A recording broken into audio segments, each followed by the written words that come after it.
Hello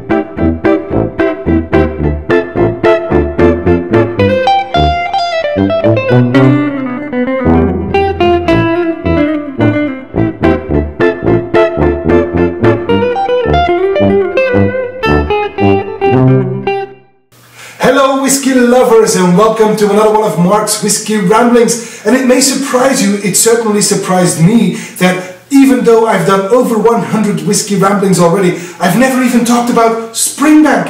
So let's make that right now. Springbank is one of the few distilleries on Campbeltown. There's only three. There is of course Springbank. Besides Springbank, there's the newly re-established Glengyle distillery that has the Kilcannon whiskies, and then of course there's also the Glen Scotia. But Springbank itself, which was founded in 1828, is something of a special distillery. It's the 3-in-1 distillery, more or less, you could say, because Springbank distillery has 3 single malts that they produce.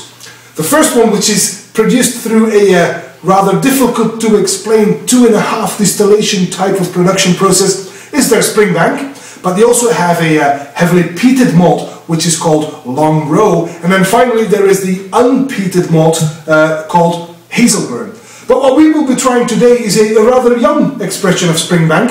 It is a 9-year-old whiskey, a 9-year-old Springbank, and it is matured for 4 years on a bourbon barrel, and then it was recast into Italian red wine casks from the cellars of Angelo Gaja. So this is the Barolo wine. So this is for 5 years. So this is a double matured Springbank, in my opinion. It's not really a wood expression. It's a double maturation. So this is the Springbank 9-year-old Gaja Barolo. 4 years on bourbon casks, 5 years on the Barolo red wine casks from Italy. It was bottled at a cask strength, and in this case this cask strength is a 54.7% ABV. Wow. There was 11,000 bottles of this released, so it's not just one cask, of course. It was numerous casks. And the fact that it spent 5 years on Italian wine casks is probably what explains the deep golden, almost coppery color of this expression. On the nose.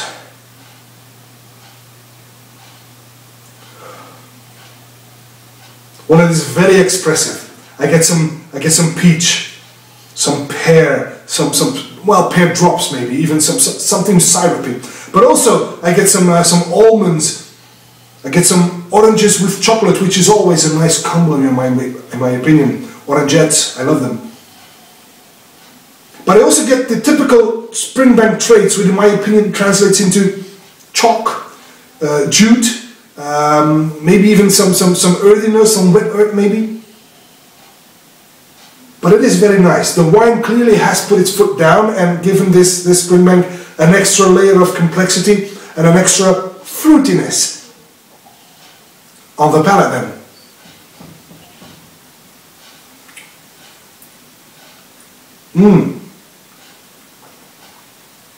On the palate, the jute, the chalk, the wet earth, they come first. The peat, while delicate, is there, but the peat clearly is present on the palate. And then, almost as an afterthought, the red wine kicks in with some berries, some fruitiness. Mid palate, I even get a bit of salt.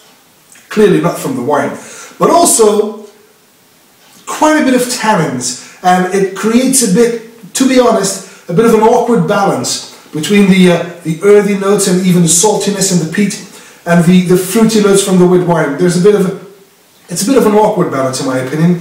The tannins are a bit too pronounced. Oh well, on the finish then.